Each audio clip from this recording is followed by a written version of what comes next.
seen out of Ty Davis-Price and how he's reported to camp and how he's looked the first couple practices? He looks great. I mean, he looks really good. I mean, obviously, we've talked before about guys between their first and their second year make one of the biggest jumps, and he looks like, they know what to expect. They know what camp's going to be like. They know what their shortfalls were. They went through a whole off season of being corrected on things they needed to work on. They come back out for camp, and they're ready to go, and he looks great right now.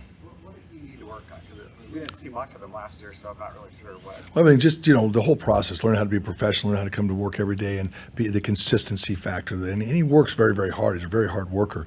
Learning the offense. Sometimes you get behind the eight ball early, it doesn't all ever make sense through the course of the year, and having a chance to sit back, relearn it in the off season, and then get back out there and apply it during the season can really be helpful. So he's really done a good job with that. Also, some of his running, open field running and things like that, just making the adjustment from college to the NFL. He's a good, hard, tough runner. But again, a little bit of the elusiveness, hitting the holes with more consistency, like with speed and trusting, knowing what he's looking for, knowing what he sees and doing those things. It's all coming together for him. Again, we're a couple practices in. Like until he's in full contact drills or in games is when you can better evaluate him. No doubt. Once that's what the value of, contrary to popular, it is preseason games have a lot of value for some players. A guy like Matt Pryor, it seemed like he had a great year with the Colts and then maybe a pretty rough one last year. What do you look like when you're evaluating bringing a guy in and, how he fits in your system? Well, it was hard. We liked him 2 years ago. Obviously, we had a high evaluation on the guy, and I don't know if we got involved in it that year, but we did. And then this year, it did fall off for him. But some of it was he was kind of moved all over the place, left tackle, right tackle, and the left wasn't as good for him. So we've kind of focused him at the right tackle spot now, and he looks to me to be back to the form that we knew him to be. He came in very good shape to camp. He wasn't in the best shape when he got here. Not bad shape. He was just a little bit heavier than he usually plays in this offseason. But he came back to camp in good shape and looks good so far. When you talk about learning to be a professional and the difference between college and the NFL, do you think that's something a lot of players underestimate as they come into their rookie season? Well, it's it. If you talk to guys talking with Spencer Burford about it the other day, just because the difference between him this year, and he says, it's just you just don't know what to expect, and it's different. It's just it's longer. The length is what gets you. They go through a process in college that may be the same, different. I don't really know the college routine at this point, but I do know our routine when it starts early. And if you're really going to do everything it takes as far as the regen, as far as hot tubs, cold tubs, training with the wait staff, flexibility, maybe things that you do mentally, then you have the actual meetings and practices, and then it starts. July 29th, and we ended the last day of January. And if you do it, you want to go into February with this thing. And it's just so long for them that literally by October, November, they felt like it should be over, and it just keeps going. It just keeps going. And it's harder. You're playing a level of football that every single minute of every single day, there's a lot demanded of you. So learning how to take care of yourself, learning how to not pace yourself, but understand the length of it, that's all part of the process. And it catches everyone. It catches all of them. And maybe it's not like we keep them here forever, but it is a full day. I don't know what the college day looks like as far as the hours and all that stuff. I really don't know. But it's demanding. Chris, a month or so ago, Bob McKittrick won the Dr. Z Award for Lifetime Achievement as an assistant coach.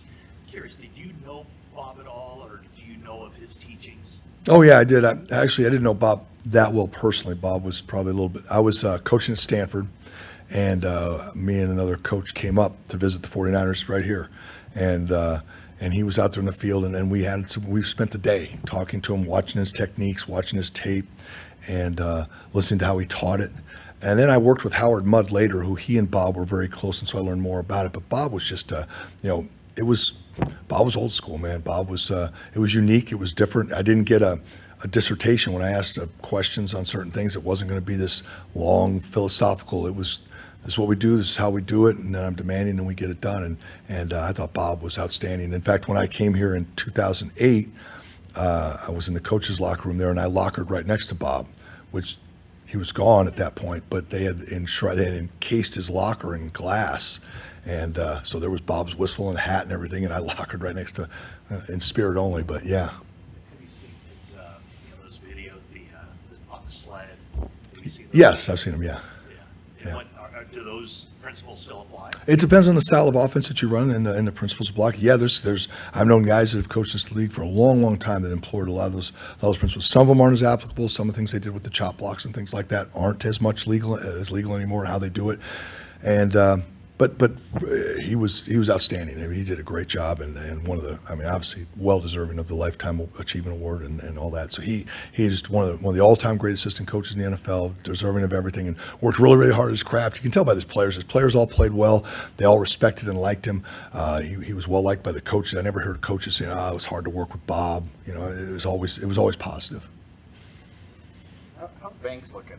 Like compared to a year ago, last year, it kind of looked like he struggled in camp a little bit, and then every week he seemed to get better. Yeah, we'll see when the pads go on. He seems really good right now. I mean, he's picked up where he's left off. I think he's playing well. I'm very happy with Aaron's progress as a player, as a person. He's just really, he seems more confident, and ready to go this year.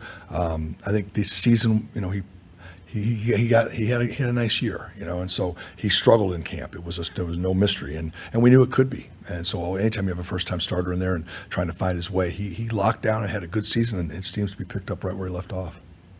It's year 3 for Alfredo Gutierrez. How much progress have you seen from him? Alfredo, he's working hard. He works hard every single day. He progresses. He's gotten better every day that he's been here, and we really like the work he's given us. He's a great guy and works really hard. The way teams prepare now, like you were alluding to before, like you're training to get to the end of the season, basically. Even early on, Kyle had said like the first practice, he didn't want them to be too eager, didn't want to get somebody hurt. When you think back to when you got into coaching, how different is it now in terms of taking care of players, getting them to the point where the season starts, as opposed to just a battle of attrition in training camp? Yeah, it's interesting. It is different because I remember, and it wasn't smart. I mean, I always wondered how it was smart, but you did it. I did it as a college player, and then the NFL, you come in the first day, you stretch, you have about 10 minutes of individual. Next thing you know, you're banging each other for the next 2 hours, you know, hitting hard and going to drill. You're like, holy cow, how this? You just come off a summer vacation. Next thing you know, you're in a full-fledged scrimmage within 20 minutes of practice. But yeah, I don't know when that changed or why that changed. I really don't. But it is. It's taking care of players and maybe the season's gotten longer. I don't know. I can't explain it because there is a level of, you know, I was just talking to my guys about it. We talked about, you know, golfers, tennis players, some of these other sports, and it's not, again, football's different because of the physicality of it, but, you know, just how hard a guy works at, a buddy of mine played pro golf and asked Trent about his golf game. Trent Williams just started playing golf this summer, so he's taking it up, and he's getting better. He keeps telling me he's getting better all the time. Anyway, but how hard a guy has to work to become professional proficient at hitting out of a trap, right? How much time this kid I played college, I went to high school with, how long we'd go out and play golf, and he might be in a trap for 3-4 hours, just working on all the different shots out of a sand trap. Well, same thing with football. To become a good pass blocker or become a good run blocker, you need a lot of reps. Now, where's the point of, and you need live reps. How many live reps can you give a guy in practice before it becomes the point of diminishing returns, right? Maybe you shorten his career by a few years. Maybe there's a risk of injury. So you have to make everything in practice as much like a game as you can without risking injury.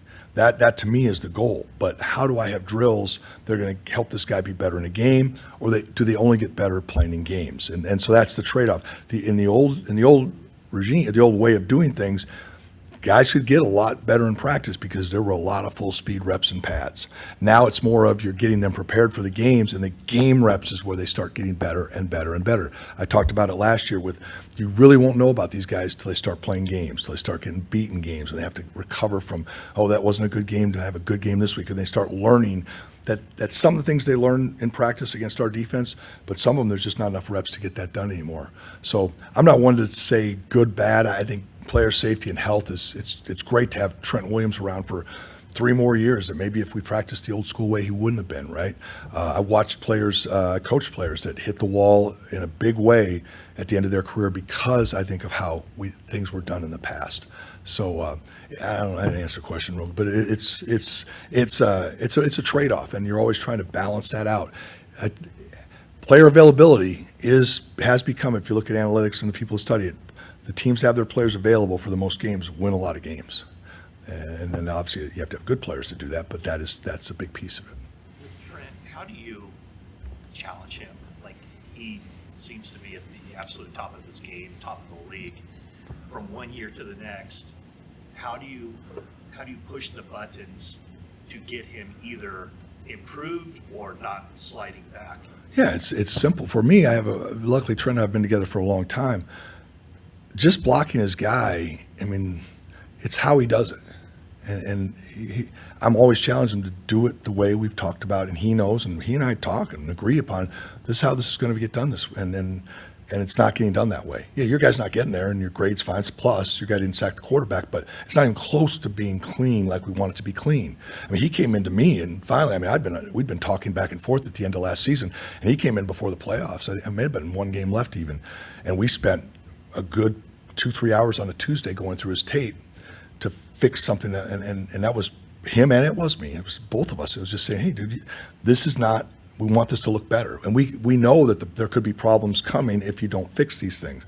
And I've told them for years, and there comes a time as a player that's played as an absolute freak athlete, and Trent is a technician as well, but there comes a time where that technique, you're going to rely on that technique as maybe your athleticism starts to dwindle, which, put this in caps, it's not dwindling, okay? But he is definitely, you want to have that ready to go, and so those fundamentals have to be on point when you do get to that point, if you want to keep playing. And he's obviously does, but he's a pro that way too. He wants to be really good, and he wants that challenge. And I'm lucky. He says, "Tell me what," and I do. I have no problem correcting him as much as I correct, Nick Sikel. I mean, it's the same thing. I'm a little nicer to Trent than I am to Nick, but it's the same thing. Are you This last sort of, one, sorry, are you go sort of ahead. in awe of the way he's aged like a fine? Like it's an age where as players progress, and it seems like he's getting better and better a little bit every year, and he's almost at the full force of his career. Yeah, his thing is he's just he's had so many reps. Yeah, it is amazing physically that he's one of those physical specimens that just as time's gone on, it doesn't look any different. It shocks me when he comes back. He moves it seems to me he moves just as well as he always has, and he's just such a real he really loves football. So he really dives into finding out, knowing everything about a lot of things. He's as big a football junkie, he knows about all the players in the league, and he loves football. He loves this stuff, and that's what's helped him too. Is he just wants to be really good. He wants to do it, he wants to do things well and in the right way, and he's always looking at himself really critically to see how can I be a little bit better, how can I do this a little bit better, and he's not afraid to say that he doesn't like the way I teach this, or can we look at doing this a different way and talk about it and things like that. So it's been I've been real fortunate to have worked with the guy for as long as I have, and he's just a real special person, a talented guy. Thanks, Coach. Well, thank you guys, appreciate it.